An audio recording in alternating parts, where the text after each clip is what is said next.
Morning, fellow zombies. Are we alive yet? Are we awake yet? It's 1:50. What is it? 1:32. Okay, it's 1:32 in the morning, West Coast time. For Thursday, the 30th of January, 2025. What gets to me at this point is seeing things happening so fast, so hard that I don't know what we're doing anymore, and that's what's terrifying. That's what's terrifying. I'm seeing a government system breaking down, and they don't even want to admit it. They, Gravity doesn't just help you with polishing your emails, it also lessens the mental load.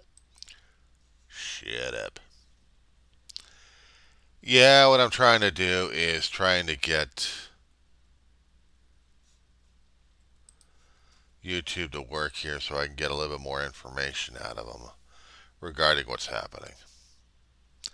I saw the reports yesterday. I was trying to watch the Arlington briefing about the accident that happened when a Black Hawk helicopter and an airline crashed into each other. And I don't know how many deaths we've got so far.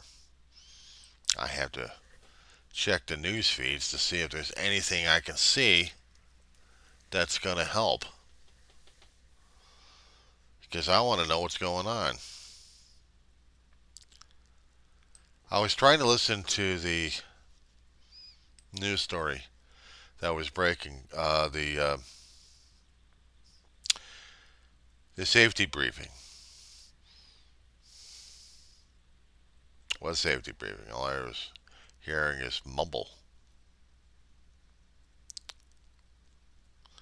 I do know that the head of the committee of the Coast Guard was already taken out earlier on in the week or two. And because of Trump's executive orders trying to clean house, we had an accident over here. It reminds me of something that happened a hell of a long while ago back in the 80s when we actually had a strike going on with the air traffic controllers. They're overworked, underpaid, stressed out like crazy, and they're expected to do more and more with a heavier airline work out. They weren't getting any help from the federal government that they worked for. They were a union of air traffic controllers. So they decided they were going to tell the executive branch, we need help. They were telling Congress, we need help. Congress wasn't helping out, neither was the executive branch. In fact, if I'm not mistaken, when the air traffic controllers went on strike, President Reagan broke the strike, broke the union, fired them all. Since then, we've been having more and more issues because of Republican conservatorship. So now we're getting more and more accidents out there. Aging equipment, not enough replacements, hours too hot and heavy, not enough pay. Human beings can only do with so much before they break down, despite the fact the federal government says, we own your ass. Well, guess what? Didn't work that way, did it? So now we're paying for that one. If they have improved, they haven't improved much. And taking out heads of investigative divisions that could help out, we just got more issues increased because of the lack of force dealing with that one.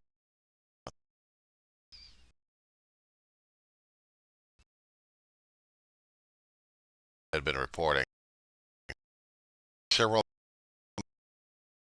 were on board.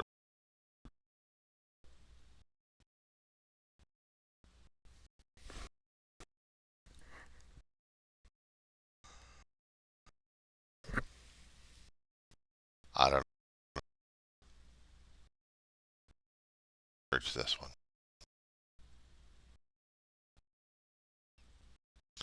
And on CNN and probably on the other majors, they have the air traffic control communication regarding it.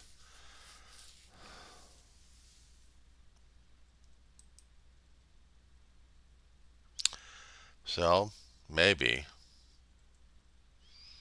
maybe just maybe,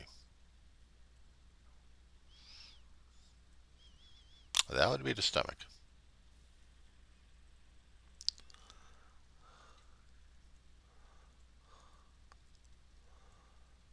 I'm waiting for the computer to load up.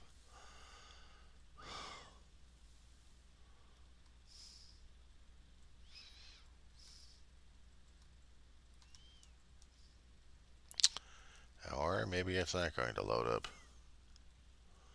I was hoping maybe to get it.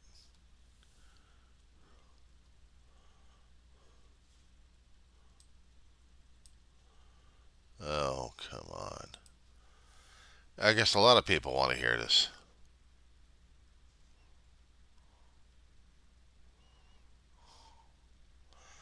But this is supposed to be the air traffic control communication at the moment of the situation. I'm trying to get it loaded up on CNN's site. So One thing that their officials are undoubtedly going to be asked about is what was communicated to the pilots of this plane and to the pilots and the 3 members of the U.S. Army who were on that Black Hawk helicopter. We do have some of the air traffic control sounds, Pete, that you've been going through, where they're asking, do you have this in sight? They have the call signals. I want us to listen to it, and then I want you to analyze it for us. Taxi 5, get the CRJ in sight. Taxi 5, pathfinder CRJ. User 17. I don't know if you caught earlier what happened, but there was a collision on the approach in the 3-3. So you hear them saying they are passed behind the American Airlines flight. Yeah, and that is something so key. It is when avoiding a collision in the air, the typical way of avoiding a collision is just by eyeball, see and avoid. And so air traffic controllers in a radar facility or in a tower will ask an airplane clearly converging with another one on their radar scope, do you have that in sight? And the pilots of one or the other airplane will say, I'm searching, or I have the airplane or helicopter in sight. So that is very critical. And if this air traffic control audio is valid and true and shows the full picture, and it's something that investigators will be able to pull from the tapes in the air traffic control tower, it will really sort of paint the picture of the warnings that took place before in the moments of this collision. okay, so that was CNN, Caitlin Collins, and another another gentleman on there talking about what happened.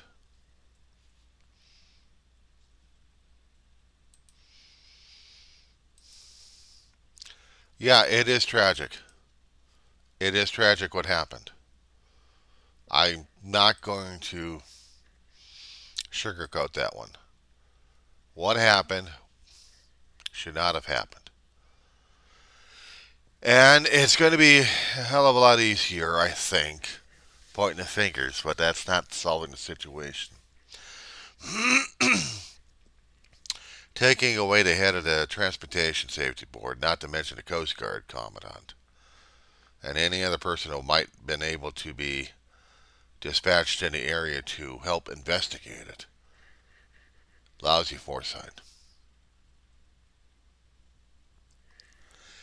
They need all hands on deck to investigate what happened and salvage and recover. In the first hour or two, it's probably recovery, or actually rescue. After that, it becomes recovery. So now it's recovery. If anybody survived it, it'd be a blessed miracle. But if not, right now it's just recovering. And they are finding more and more fatalities in this thing. What gets to me is when I keep hearing in every tragedy, oh, we offer thoughts and prayers, thoughts and prayers. I'm getting sick and tired of hearing that all the damn time. People saying, well, we offer the thoughts and prayers. That don't help a much, okay? Yes, we show you how religious you are. This could have been avoided. This should have been avoided.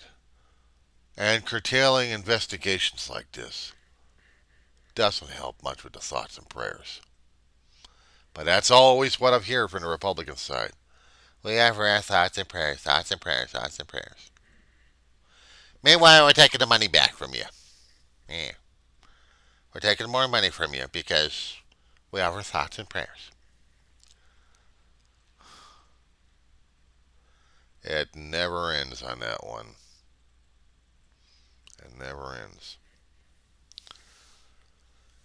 They've been talking about the issues with Reagan's for over the decades. Whether or not they're going to have any hope of reform, it's gone out the window.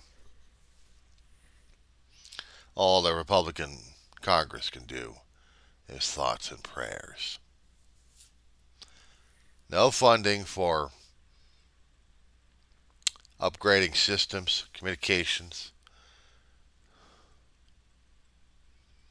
nothing.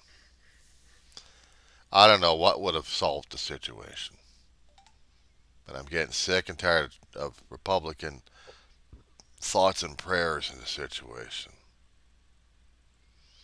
It just doesn't help the situation at all.